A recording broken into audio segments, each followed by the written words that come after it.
The book of meditator का ये सूत्र कहता है, meditator does not discuss defects of others और his own, he only burns the defects in the fire of awareness. अर्थात जो ध्यानी है वो स्वयं के या दूसरों के दोषों की चर्चा नहीं करता, वो उन दोषों को बस अपनी सजगता की अग्नि में भस्म हो जाने देता है। ये सूत्र जो कह रहा है बड़ी सुंदर सी बात है, प्यारी सी बात है। हर व्यक्ति चाहता है कि वो दोष मुक्त हो जाए। अब लोगों की सबसे ज़्यादा रुचि भी होती है दोषों में। अगर लोगों को बात करते हुए कभी सुने, चर्चा करते हुए, तो एक दूसरे के दोषों की ही बात कर रहे होते हैं। उसी को हम निंदा रस कहते हैं, निंदा में संलिप्त होना। अब कुछ लोग तो निंदा के कारण कर रहे होते हैं, वो एक नकारात्मक बात हुई।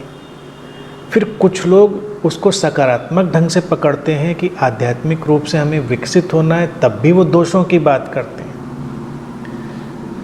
दोषों की चर्चा करते हैं। प्रवचनों में देखिए लोग कैसे एक एक दोष गिन गिन कर बताते हैं, अपना, दूसरों का। अब ये जो घटना है ये रूपांतरणकारी नहीं है, क्योंकि चर्चा तो हो ही रही है और सूत्र उस मनोविज्ञान को पकड़ कर ये बात कह रहा है कि हम जिस चीज़ की चर्चा ज़्यादा करते हैं हमारे जीवन में वो बढ़ने लगता है।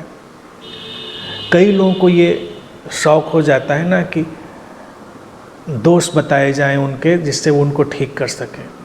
वो कबीर का वो उदाहरण ले आते हैं, निंदक नियरे राखी आंगन कुटी छवाए। यानी कोई बताए तुमको कि तुम्हारे अंदर ये कमी है, ये कमी, फिर तुम उनको ठीक करोगे। पहले मैंने भी इस पर प्रयोग किया। कई लोग शुरुआत में मेरे पास आते थे, उन्होंने कहा कि नहीं आप दोष बताइए मेरे। तो मैंने देखा कि अगर सचमुच में आप उनके दोष बता दीजिए तो वो आहत हो जाते हैं। हर व्यक्ति को लगता है नहीं मैं सुनना चाहता हूँ, वो ठीक करूँगा, लेकिन वो आहत होता है और डिफेंसिव हो जाता है, प्रतिरक्षात्मक हो जाता है। उसी मनोविज्ञान के कारण ये सूत्र कहता है कि चर्चा की, डिस्कशन की ज़रूरत नहीं है। सचेतनता की अग्नि में उनको भस्म हो जाने दो। बस अपने संपूर्ण जीवन के प्रति सचेतन होना है। दोष भी उसमें दिख जाएंगे, समाप्त हो जाएंगे। किसी भी दोष को, किसी भी कमी को देख लेना ही उसको समाप्त कर देना है, उसके पार चले जाना है। जब तक हमको वो दिखती नहीं तभी तक वो वहाँ पर होती है। अगर हमको दिख जाए कि ये कमी है जीवन में, इसीलिए सचेतनता की अग्नि को प्रज्वलित करना आवश्यक है, बजाय के डिस्कशन के। अब हम अपना ही डिस्कशन करें, उससे कोई लाभ नहीं। दूसरों के दोषों का डिस्कशन करें, वो तो बिल्कुल ही लाभ का नहीं, बल्कि वो तो नुकसान का ही है। हासिल तो इससे कुछ है नहीं।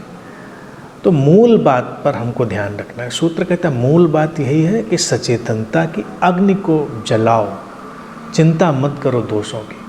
और जितनी ज़्यादा सचेतनता की ये अग्नि भीतर प्रज्वलित होगी, कमियां, दोष, डिफेक्ट सब धीरे धीरे करके भस्म होते चले जाएंगे। ये एक आंतरिक मनोविज्ञान है। तुम सुबह उठे, तुमने जब देखा दर्पण में अपने आप को, तुमको लगा कि हाँ तुमको स्नान करना चाहिए, अपने आप प्रेरणा आती है, तुम स्नान करने चले जाओगे, तुम स्वच्छ हो गए, निर्मल हो गए। वो जो तुम्हारा आलस्य था और तुम्हारी सारी शरीर पर छाई हुई चीज़ें थी वो ख़त्म हो गई। ऐसे ही जीवन में कोई भी घटना हो, तुमको ठीक से बोलना नहीं आता, तुमको ठीक से बात करना नहीं आता, या तुम कुछ गलत बात करते हो, या तुम्हारे शब्दों का चुनाव ठीक नहीं है, या कोई भी, ये तो उदाहरण के लिए बात करें, तुम तब तक उसको जारी रखते हो जब तक तुम उसको सचेतन होकर देखते नहीं हो। सचेतन होकर देखने से व्यक्ति के माध्यम से गलत हो ही नहीं सकता। जीवन में जो कुछ भी गलत होता है वो व्यक्ति की सचेतनता के अभाव के कारण होता है। वो भूल ही जाता है कि वो क्या कर रहा है। तो इसलिए दोष और कमियां सभी के जीवन में हैं और उनको रूपांतरित होना है। बस काम यही करना है कि उनकी चर्चा, उनका डिस्कशन उसकी तरफ नहीं जाना है। वो एक व्यर्थ का नकारात्मक रास्ता है। सार्थक और सकारात्मक रास्ता है ज़्यादा से ज़्यादा जीवन में, जीवन के हर पहलू के प्रति सचेतन हो जाना, अवेयर हो जाना, और उसके माध्यम से स्वतः ही बहुत सारा रूपांतरण आता चला जाएगा। जीवन हमेशा सार्थक, सुंदर, सकारात्मक की तरफ ही जा रहा है। तो जैसे जैसे दृष्टिपात होगा हमारी कमियों की तरफ, दोषों की तरफ, वो रूपांतरित होकर सार्थक, सकारात्मक की तरफ बढ़ जाएंगी। तो ध्यानी इसलिए बहुत शांति से, खामोशी से जीवन जीता है। अगर उससे दोषों की बात पूछेंगे ना, वो अपने दोषों की चर्चा करेगा, ना किसी दूसरे के दोषों की चर्चा करेगा। ध्यानी को इससे कोई लेना देना नहीं कि क्या गलत है, कोई क्यों गलत है, लोग ऐसा गलत क्यों कर रहे हैं, इस बात में पड़ना ही नहीं है। उसने अपने को रूपांतरित किया है और वो जानता है कि इसी प्रक्रिया से बाकी भी रूपांतरित हो जाएंगे। और अगर ऐसा कोई कहीं पर है दोषों से, डिफेक्ट से भरा हुआ, तो उसके प्रति कोई आक्रामकता और निंदा प्रतिक्रिया की ज़रूरत नहीं है। बस इतना ही बोध रखना है, क्योंकि वहाँ पर सचेतनता का अभाव होगा।